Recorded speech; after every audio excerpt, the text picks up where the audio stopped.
When Indika first asked me to do this, would you present something about Steve? And I said, how can I, Indika? Everything that needed to be said has already been said. There's nothing left for me to do. So I said, what I could do is show some photos of the family. Not the extended family. I wouldn't show you aunts and uncles and cousins. No, none of that. Just the immediate family of 4. Our parents, Steve, and myself, and that's it. So this can be quite brief. And I was going to give a little commentary about some of them, but I'll kind of skip some of that. No, take your time. We want to hear. Well, Go ahead. The first picture. okay. Oh, can I stand right here? Yes. Yes. All right. Well, no, wait, I'll stand here. Okay. This is our father, who normally was very quiet, very self-contained, and unusually so. So I like this photo because it reminds me of what he was capable of, being boisterous. Not very often, but here he is. There's the proof.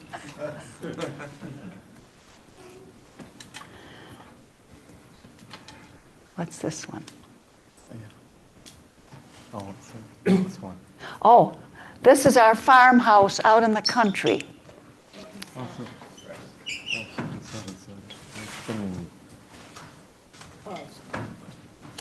Yeah, my father was a ceramic engineer in Flint, Michigan. He put the spark plug together. I worked on it, but he hated his job because he was not a capitalist, and he hated working for General Motors. So he only worked until Steve and I were 18 and 20, and then he just quit. But on the weekends, he remodeled homes. He was a genius. He actually was. But nobody knew that. Only I know it, and Steve.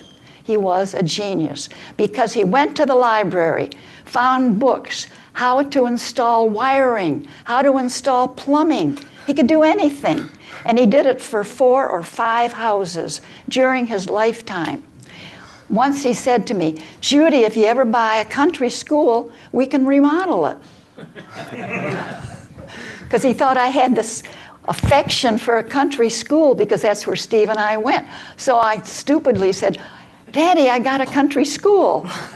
I found one. I paid $5,000 for it. He said, that sounds great. So we drove out to see it. And he said, we can do this. So, this is getting too long. He came up from Florida.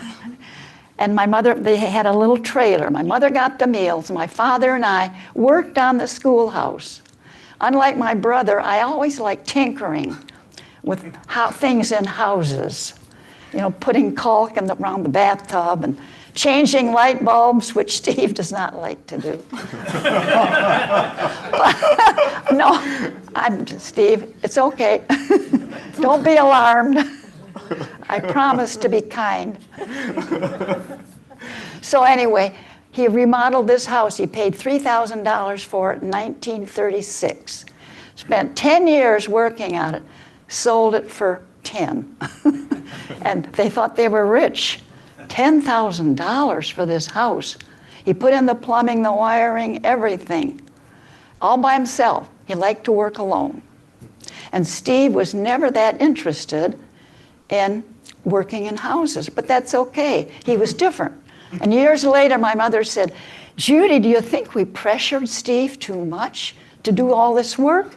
I said, no, you didn't pressure him enough. He's not going to volunteer. You got to ask him to do it. And they said, oh, I guess that was our mistake. But anyway, he was incredible. My father, incredible. And I sold the schoolhouse a few years later, and I just gave up on it. He couldn't do it all. It was so much work. And my mother said, we got to get back to Florida. They had retired to Florida. We got to go. This was a small town near Ann Arbor where I found the schoolhouse. But anyway. So this picture? What? Oh, did I pick this one? No, you pick this one. Oh, okay. Yeah, I was just wondering what's special about this one. There's my dad, my mother, and Nan. That's net, okay. So I don't remember that one. or maybe I made a mistake. The ones that. Oh, now this Oh, one. oh, this was. We looked frightened, terrified. I guess we were. This was in Flint at the time. This was in 1934, maybe. I was 2 and Steve was 4. And there was a guy with a pony that would go around the city, and parents would put their little kids on a horse and they'd take a picture. So it was a standard picture of the time. And even though we were scared, we had kind of a sheltered childhood. Then we moved to the country. We didn't know anybody. We didn't have any neighbors. It was very isolating. Next one. I'm sorry, I'm not. Oh, and this is our grandmother. I think we told Steve to smile. But you can't tell somebody to smile if they don't want to. This is what you end up with, a wink. I mean, yeah. And our Nana, she was German. She looks like such a wonderful, friendly, kind Nana, but she wasn't. She wasn't the kind that would read stories to you and tuck you into bed at night and hug and kiss you. No. But she was very stern.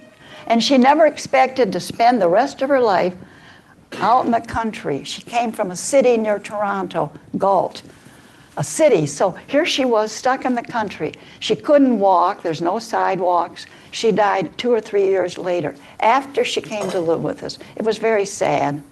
She just couldn't survive. And my mother told me later, I should have been nicer to her and let her come in the kitchen and help me with the cooking. I said, yeah, you should have. She had nothing to do. My mother wouldn't let me in the kitchen. That's the kind of mother we had. My mother was great, but she wanted to run everything herself. She was frustrated. She never wanted to be in this schoolhouse. My dad talked her into it. And there we ended up. Oh, that's cute. Oh. And he has his arm around me. No, that's really sweet. I've always liked this. Because some of the time we sort of ended up poking each other. Nobody knew. Now they know. We were a little bit, I think he resented me a little because he was always the only one. But that's so nice. Yeah, I like that. There he is in high school. That's a nice picture too. Okay, moving right along. There we are in the country in front of the house. Oh, it was a sad, and there we are. The neighbor lived across the street, and we used to help with his, not really help, but follow him around. There's now this is when he was close to 90. He lived to be, I think it was 90, my mother to 95 or 96. And there's my mother being very solicitous. And Ermine, Nat's wife. There's Steve with the minerals. Oh, we look as if we had a spat because we're not even standing together, my mother and I. But no. This must have been in Berkeley. Yeah. When they lived on Shattuck, what was it, Amistad House? A senior residence in Berkeley. Amistad. Oh, and this is interesting. This is my dad right here. What's interesting, these are all the ceramic engineers at General Motors in Flint. He worked at AC spark plug plant. And when I look at that, I think, why does it take all of those men to make this little spark plug? I mean, that's the whole department. Whoa. Ceramic. Look at them all. I mean, I just don't get it. Was there enough to do that would keep them all busy? I don't know. Well, what's interesting to me is my father's dark hair there, because when I knew him, this was before he was married, he had his hair change color. And I always think that there's some of our ancestors were Moorish and came up through Spain to England. This is just a rumor, and I don't know if it's true.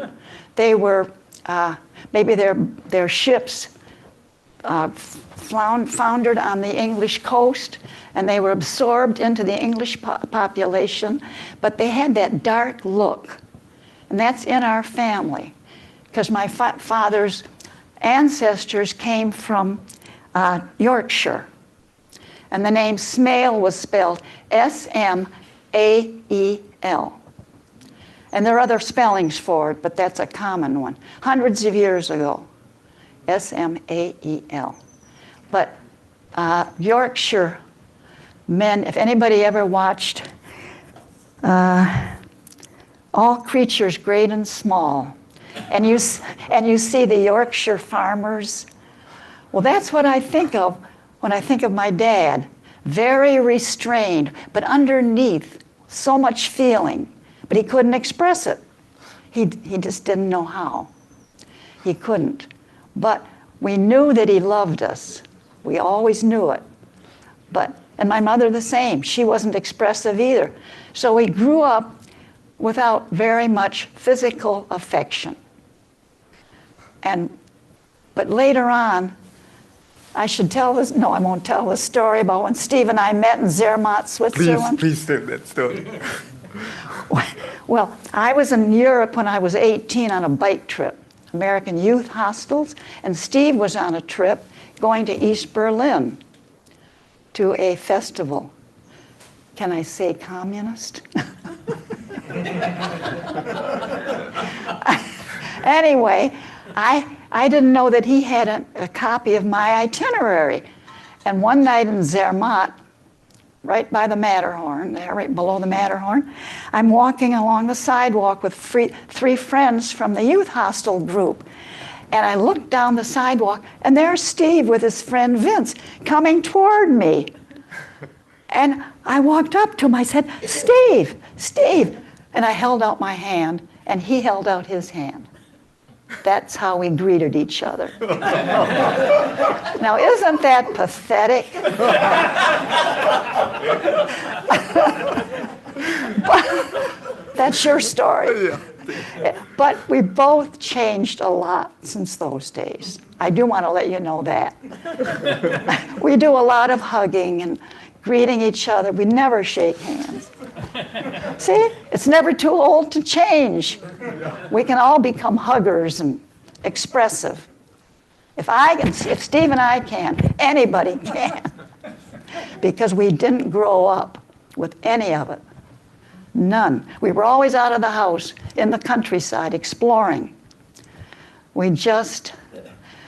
So when he went to school, he played with his friend, William, and I was playing with a softball group, and we threw a ball over the roof of the schoolhouse and did all sorts of things.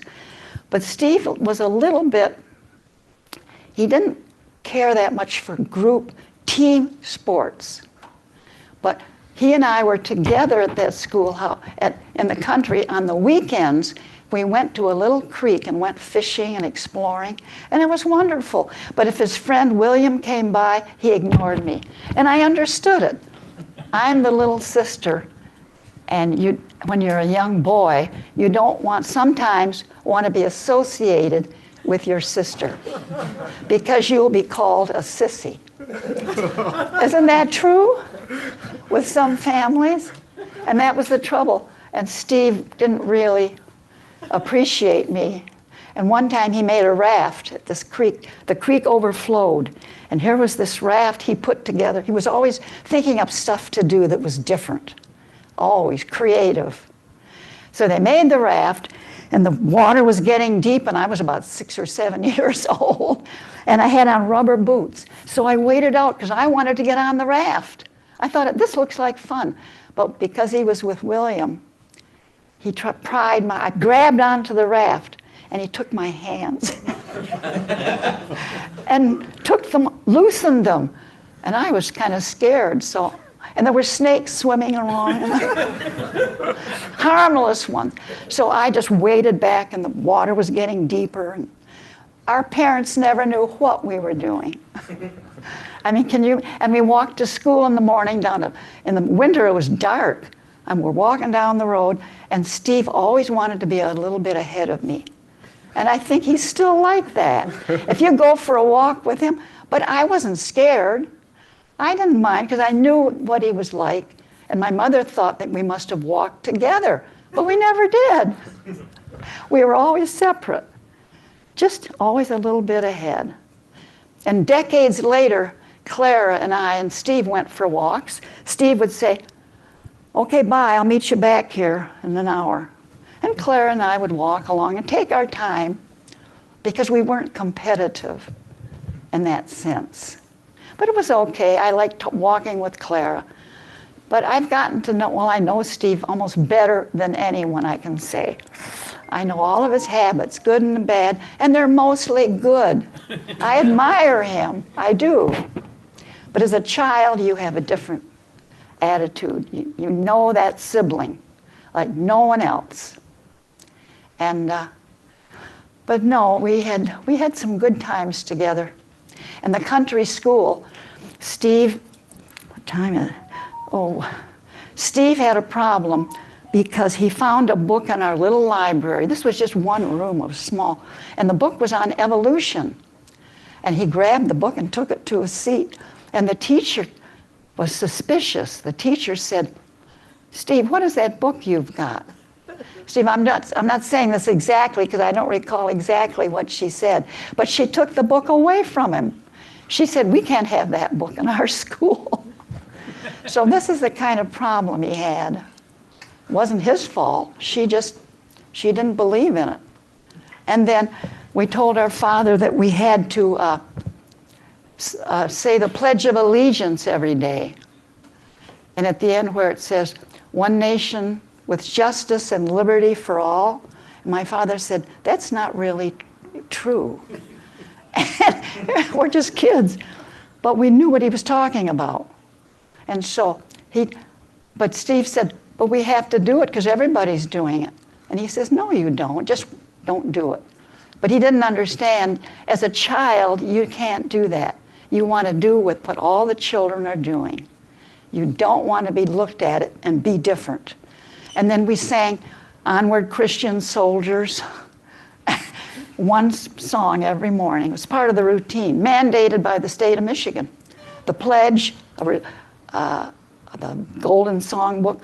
Well, nobody sang much in that school, but we sang less than anybody because Onward Christian Soldiers, that was known, never.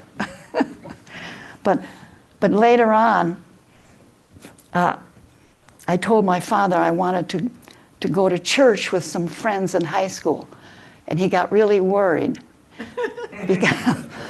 But my father was so indirect. He always got his way, but never, he would wait. He would wait a month or two and ask us to do something.